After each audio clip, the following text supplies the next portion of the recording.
E também encontramos amieiro, mas depois, logo muito próximo desse bosque ripícola, vamos encontrar carvalhal. E temos aqui duas espécies de carvalhos, já para já, mas há mais, encontramos aqui pelo menos 4. Este é o carvalho alvarinho. Depois há o carvalho negral, que nós distinguimos logo, até quem for em visual consegue distingui-lo, porque parece veludo, está cheio de pelos. Então reparem, enquanto este aqui, devido ao clima do norte do país, perde as folhas, é caduco. Este aqui, que aqui está, que vocês veem que vocês começaram logo a dizer, tem cortiça. Sim, é o sobreiro, não é? É um quercus, são os nomes científicos. Já vos disse, Quercus robus, Quercus pyrenaica, e este aqui é Quercus suber. Tem uma casca que nós dizemos suber e que é cortiça, não é? Que se pode destacar 10 em 10 anos, aproximadamente, a altura em que ela mais facilmente, sem danificar o interior, se consegue retirar, e então retira-se a cortiça nesta altura do ano, de 10 em 10 anos. Conseguem aguentar durante o verão e estão também durante o inverno, porque as temperaturas não descem tanto nesses mesmos locais. Portanto, quais são os frutos, não é? E a semente de um carvalho, normalmente dizem que são o quê? Isto aqui são galhos ou bugalhos, não é? Na verdade, o que é que isto é? São picadas de inseto. Não é? Um inseto, quando nos pica, nós temos uma borbulha. Depende do inseto, não é? Às vezes já é pior, outras vezes é melhor. Mas o inseto, quando nos pica, nós temos uma borbulha. Quando pica, isto é um ser vivo, também pode sofrer reações, tem células, pode sofrer reações, claro, e sofre reações. E até depende se é picado na folha, nesta zona aqui ou noutra zona. Não está a dizer que, olha, se quiser falar, aqui é bom fotografar porque é raro esta espécie. Isto é vaca loura. Isto é vaca loura, está bem? Coleóptero esse. Pensei que este...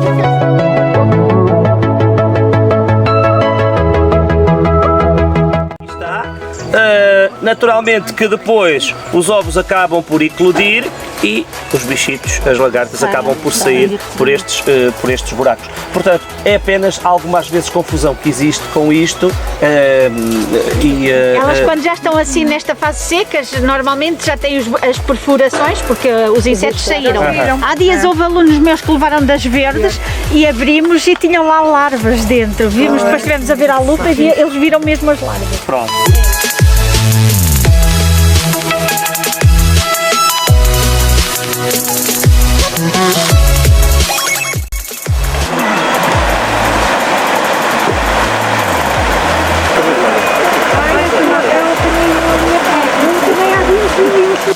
Esta é uma paragem de excelência para trazer os alunos. Podemos ver o Rio Paiva no seu percurso atual, mas conseguimos inferir que no passado o percurso não era este, não era só este onde nós vemos aqui a água a correr, porque vemos aqui imensos sedimentos. Não foi o homem que os andou a transportar dali para aqui, naturalmente a força da água fez com que eles fossem transportados, fossem arredondados. E reparem, este mesmo estando um bocado anguloso, nota-se que há aqui algum arredondamento e outros aqui, este por exemplo, está muito arredondado. Vejam que força da água seria necessária para arrastar e rolar um sedimento deste, para lhe arredondar as faces. Então significa, isto permite-nos inferir que no passado, provavelmente a energia do meio era muito superior, isto é, a quantidade, o volume de água transportado, e que fazia com que eles fizessem um percurso relativamente longo, porque não foi curto para ter este nível de arredondamento, e quer a energia do meio, quer a distância que ele percorreu foi significativa. Aqui, este é um granito com uma textura muito mais grosseira, este é um granito com uma textura muito mais fina. Já não falo da composição mineralógica, a nível onde nós vemos aqui o quartzo, feldspatas, micas, a moscovite e a biotite que vemos aqui neste. Este se calhar já tem menos moscovite, tem mais biotite, com um grão mais fino, e por isso não poderão ter vindo da mesma bolsada de magma, bolsadas diferentes. Por isso eu disse que havia aqui uma grande quantidade, 33 bolsadas diferentes de magmas com características ligeiramente diferentes. Mais, este exatamente, que se vê muito bem também os fenocristais. mais, por exemplo, o quartzo. O quartzo é o último mineral a cristalizar nas câmaras magmáticas e normalmente vai ocupar o espaço deixado livre pelos outros minerais. Por isso ele ocupa pequenos espaços e de forma irregular. Nós ao vermos um seixo de um quartzo, ele não pode ter vindo do soltar-se, da desagregação do granito. Ele veio muito possível e, portanto, questionar os alunos não é dar as respostas de onde é que ele terá vindo. Daquelas tais que eu há bocado referi, quando o magma se intruiu na rocha encaixante, abriu fissuras que depois foram ocupadas precisamente pelo último mineral a cristalizar e, portanto, deu origem a filões de quartzo com alguma espessura que depois se soltaram, claro, e ao soltarem-se foram arredondados porque o quartzo é um dos minerais mais duros, tem dureza 7, numa escala de 1 a 10 tem dureza 7. Ele arrisca o vidro, se pegarmos nele ele arrisca o vidro. E por isso, aqui nós vemos quartzo, mas além do quartzo, e por exemplo, quando o granito, e vemos aqui outras areias, ok, diferentes, tudo isto são sedimentos de diferentes granulometrias. Por exemplo, vemos aqui montes de grãos de quartzo, porque o quartzo é mais resistente que o feldspato e que as micas, mas mesmo assim, por exemplo, vemos-lo com grãozinhos muito maiores do que quando estendemos a nossa toalha na Figueira da Foz ou em Vila Nova de Gaia, que é para a zona onde este rio vai desaguar. E lá é muito mais fino, significa que até chegar lá, daqui a milhões e milhões de anos, vai, ao bater um no outro, transportado pela força das águas do rio, vai fragmentando e por isso as areias nas zonas aqui mais do norte são muito quartzosas. Tem algum feldspato, mas muito do feldspato também se vai alterar, dando origem depois a materiais argilosos que muitas vezes se depositam aí nas zonas envolventes nas margens do rio, ok? Portanto, aqui era interessantíssimo, sob o ponto de vista didático, trazerem uma turma e eles encontrarem os diversos tipos de rochas existentes aqui da região e tentarem descobrir qual possíveis locais de origem dessas rochas. E além disso, preverem aquilo que aconteceria a estes fragmentos à chegada ao mar. Estão a ver? Portanto, também, quer de onde vieram, quer para onde vão, qual o percurso que vão fazer. De um curso de água. Muitas vezes, reparem, no caso, por exemplo, posso-vos dizer o caso de Viseu, no novo parque que se fez lá, à volta não do Paiva, mas do Pavia, o rio que passa então em Viseu, e usaram-se terras, restos de outros sítios, de outros locais, e o que aconteceu, do centro do país, por exemplo, o que aconteceu é que aquilo ficou cheio de exóticas, porque as sementes vinham nessas mesmos restos materiais. Por isso são colocadas ali, não podem ser para fazer aterros, não se podem buscar a outros locais, porque senão arriscamos-nos a trazer sementes de áreas completamente diferentes. Isso é um princípio básico quando se faz um estudo de impacto ambiental. Tudo isto é freixo, o que aqui está, aquele lado lá já são mais velhos, já são adultos. Isto que aqui está à nossa volta, tudo isto é freixo. Grande parte da floresta ripícola ou do bosque ripícola deste rio é de facto freixo. Chama-se Fraxinus angustifolia. Fraxinus quer dizer separar. Tem este nome, Fraxinus, separar, porque se dizia, antigamente dizia-se que para separar uma terra da outra o marco que se colocaria era freixo. Angus quer dizer estreita, portanto, quer dizer que é o freixo de folhas estreitas.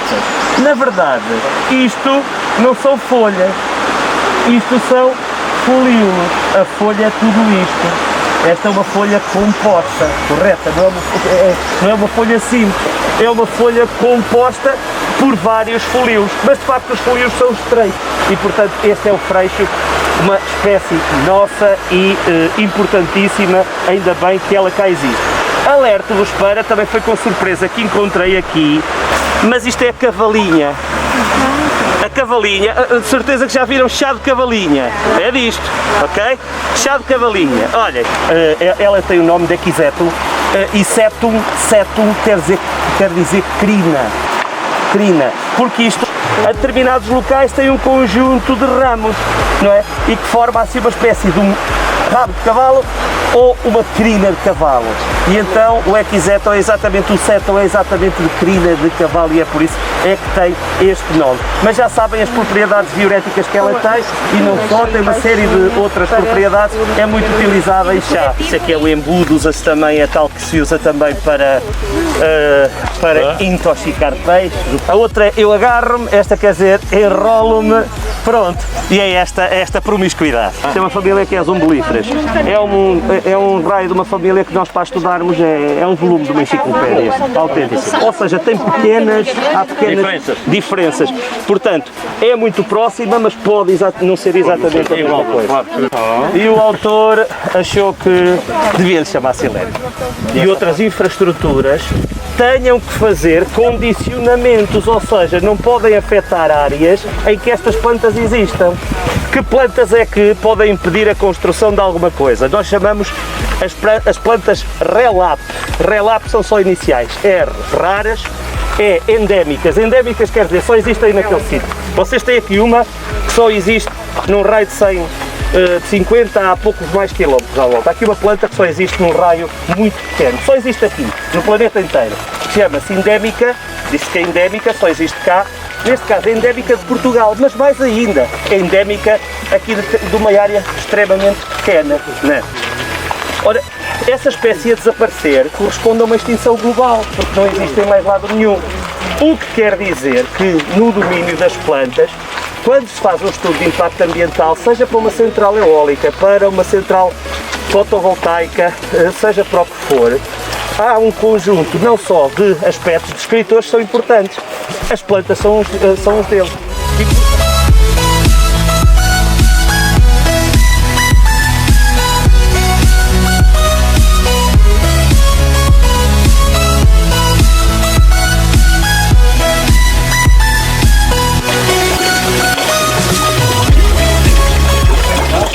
Esta plantinha que aqui está acaba por ser engraçada porque chama-se vícia, não é? Isto é da família das ervilhas, vícia.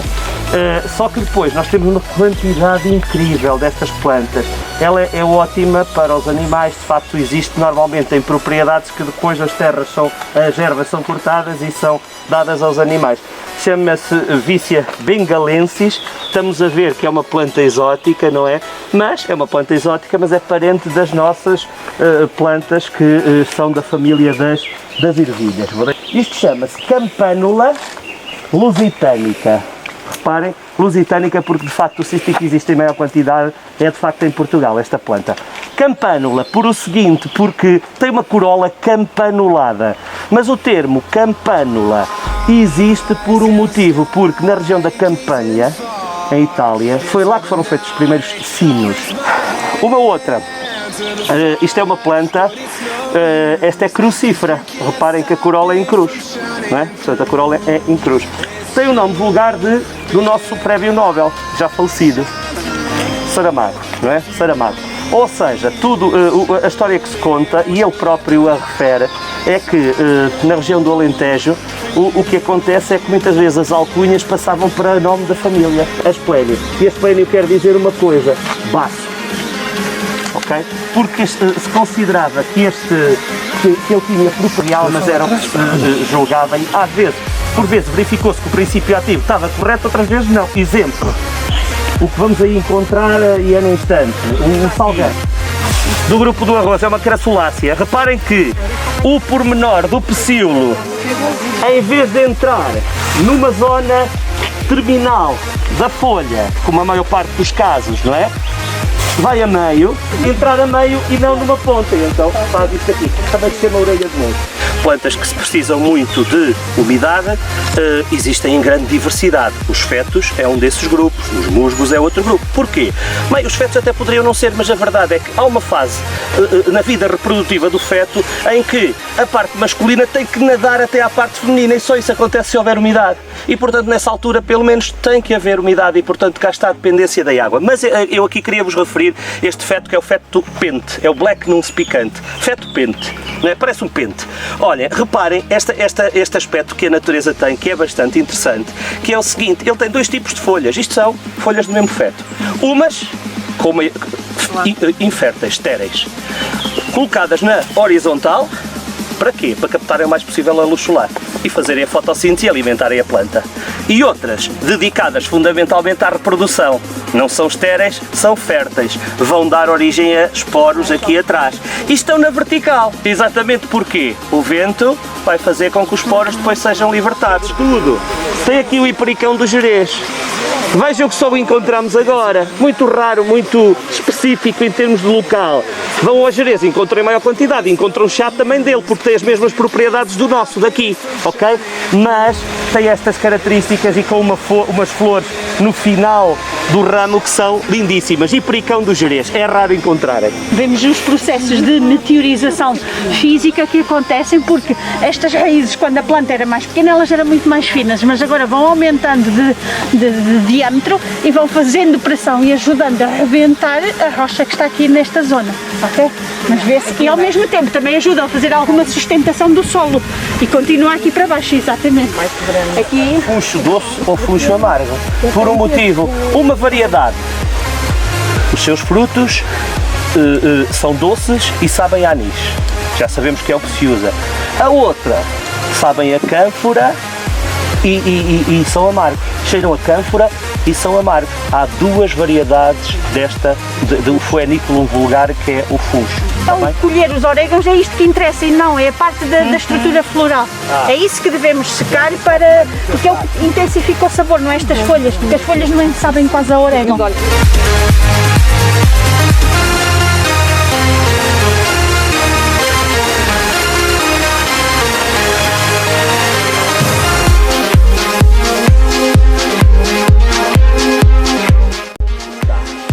Olha ali aquilo.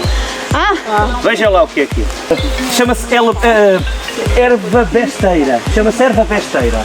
É Leborus foétidos. Foétidos porque cheira mesmo mal. Okay?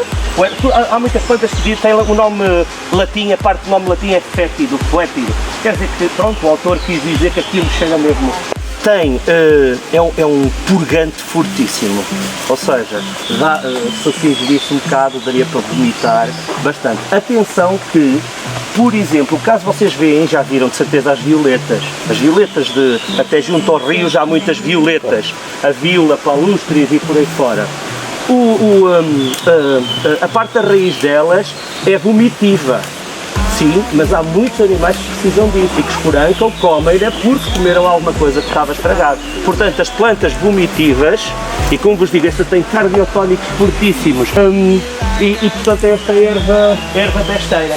Mas como vos digo, é o seguinte, porque nós distinguimos, por vezes é difícil distinguir esta folha da aveleira. Vocês podem dizer, não, isto até são diferentes. Sim, está bem, mas estamos a ver um exemplar pequeno, às vezes em grande. E o que acontece, nós vemos isto facilmente. Uma tem uma inserção assimétrica de um lado e do outro e a outra tem uma inserção simétrica e desta forma, usando a matemática, conseguimos chegar lá. Também pertence às plantas que estão à volta de um rio. Tem espinhos, ok? Também é chamado de espinheiro, pilriteiro ou espinheiro. Crataegus monógina. Para quem quer levar isto a sério, Crataegus monógina. Crataegus quer dizer duro, madeira dura. A plantinha está muito associada a carvalhais. Onde há carvalhais, ela existe muito bem. Se muda para pinhal ou se muda para eucaliptal, esqueçam.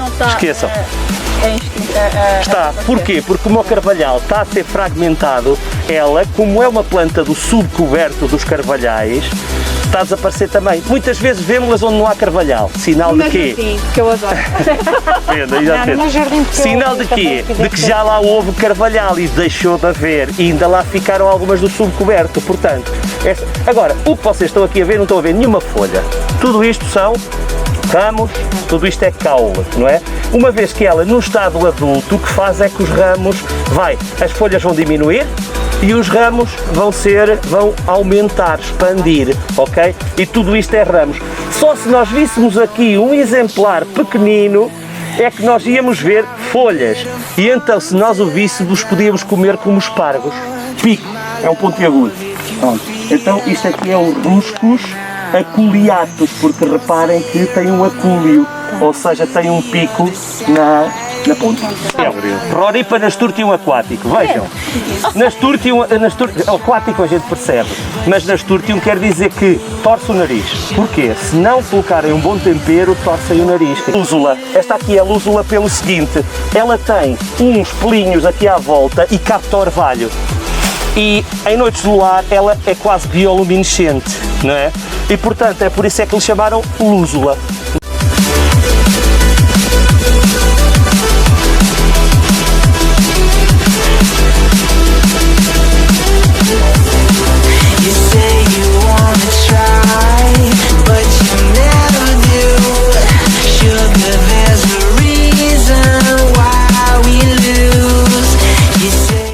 Coisinhas. Para já o que apanhei ali foi o carvalho alvarinho e o carvalho negral. Se nós formos a ver, este aqui ainda não saiu do confinamento, está cheio de pelos, não é? Ainda não foi a depilação. Este aqui está depilado. Não, isto aqui é o alvarinho e portanto nós até por sentir conseguimos perceber que este aqui tem pelos, não é? Portanto, este é o pirenaica, é o negral e este aqui é o de zonas mais abaixo. Outro aspecto é o seguinte, vocês reparem aqui, que nós ao longo deste percurso também vimos algumas exóticas, algumas delas invasoras. Esta é invasora, esta é uma acácia, há várias acácias, mas aqui predominam duas, a que nós chamamos mimosa e a que nós chamamos Austrália, ok? Ora, esta aqui é uma delas, mas reparem o que é que acontece, isto é uma Austrália, o que acontece, as Austrálias têm folhas assim, inteiras, mas tem aqui, este indivíduo tem aqui outras assim, pois é que ela tem dimorfismo foliar. O que é que isso quer dizer? Quando ela é nova, e esta é jovem, em zonas mais baixas, dá-lhe mais jeito ter folhas mais abertas para captar, uma vez que há uma cobertura das outras árvores, para captar o mais possível a luz solar, seja de que forma for. Então interessa-lhe ter não é uma folha simples, mas uma folha composta. O que é que vai acontecendo à medida que ela cresce? Isto vai ficando assim. Tudo isto vai dar origem a uma folha que não é uma verdadeira folha. Isto é o pecíolo. Isto é o pecíolo. Ou seja, isto é esta zona central, o eixo. O que é que lhe faz? O que é que lhe acontece? Olha esta aqui, está-lhe a acontecer isso. Está a fechar. Estão a ver? E fica tudo transformado num pecíolo. Isto é dimorfismo foliar, existe na mimosa, na acácia, existe no eucalipto, que se vocês forem ver, quando ele é pequeno, tem folhas grandes e uma em frente à outra, e quando é maior tem folhas estreitas, exatamente. Portanto, a forma da zona em que o sol certamente forma aqui, esta área forma aqui um microclima, porque vocês têm aqui um conjunto de plantas que são muito típicas do ambiente mediterrâneo, desde logo a lavândula, atenção que é a lavândula suecas, que é o rosmaninho. Deu-se o nome de lavândula que ela era colocada na água, dava com cheiro à água e chamou-se lavândula a esta planta que é o rosmaninho. Mas depois têm a cebola albarrã, que alguns dizem que é ótima para afastar as toupeiras, não é? É uma cebola, é chamada Urgínia marítima. Urgínia era o nome da tribo em que ela primeiro foi encontrada, uma tribo no norte de África, e que a tribo chamava-se mesmo Urgínia. E então, como foi lá primeiro encontrada, deu-se o nome de Urgínia marítima a esta planta, mas em Portugal chama-se cebola albarrã. Albarrã quer dizer que não é da cidade, é do campo, não é? É uma cebola do campo. É uma cebola que tem uma...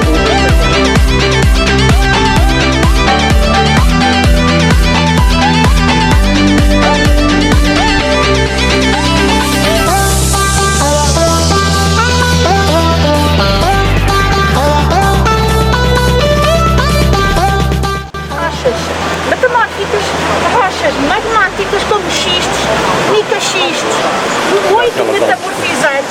Temos rochas magmáticas que estão ali, uma grande bolsada, afloramento de granito, e temos material sedimentar que é resultado da meteorização física e química das rochas que estão a montante e das rochas deste próprio local. É claro que no passado a energia do meio, já vos falei isso lá embaixo, a quantidade de água que era transportada pelo rio era diferente da atual. E por isso, provavelmente a água já esteve aqui mais em cima, o curso da água, o leito do rio já esteve muito mais no nível superior, e nós vemos aqui essas estruturas que, para quem é de biologia, Isto são as marmitas de gigantes, chamam-se marmitas porque parecem uns taparoés, uns recipientes para pôr comida, mas grandes e por isso de gigante, e que se formaram como resultado da meteorização física que foi exercida por sedimentos que estavam a ser transportados pelo rio nas rochas do próprio rio, do leito do rio, e que num processo de transporte e depois alguma deposição e remoinho da própria água, eles iam fazendo, rodopiando, e ao rodopiarem iam desgastando a rocha que estava aqui, e por isso nós vemos aqui até algumas mais pequenas, outras maiores, algumas foram feitas por fragmentos de muito maior granulometria, e por isso também se consegue inferir aqui evidências de que no passado o volume de água que era transportado era muito superior. As marmitas de gigante vêm-se aí em vários locais, maiores ou menores. Estamos numa zona em pleno vale encaixado, um vale em V, claramente em V, que é um típico vale fluvial e que aqui consegue estabelecer pontos muito significativos com a disciplina de geografia a nível do terceiro ciclo, nomeadamente, e que podem trabalhar, ok? Também aqui nós vemos como é um vale muito encaixado, com zonas bastante profundas, temos aqui zonas muito profundas, ok? Que formam, digamos assim, tipo poços de água, que muitas vezes são utilizados pelos jovens e que também podemos usar isto, que são locais de alto risco para mergulho livre, não é? Porque muitas vezes não maior que vocês têm aí, eu vou deixar isto tem, de certeza que ali vemos, ali é mais fácil ver, mas além os fetos e depois tem umas estruturazinhas assim, bege, castanhas, além ali com umas estruturas, ou seja, aquilo é o feto real, é o maior feto de Portugal. Não existe em todo lado, em todo o rio. De facto, existe rios sem grande ainda, portanto, entropia, sem grande humanização, ao fim e ao cabo. E são os maiores fetos, e nós podemos dizer, então e o feto árvore do Bussaco ou outros que estão, isso são nossos, não é? São fetos que foram cá colocados, plantados, este é nosso, de facto. E diz feto real porque a parte tem muitas folhas estéreis. E depois tem uma ou outra fértil que faz em cima, que tem em cima os poros, parece uma coroa. Então foi por isso que lhe deram o nome de feto real. We will fly above the sky. We are heroes tonight. Yeah. We are heroes tonight. We will fly above the sky. We are heroes tonight.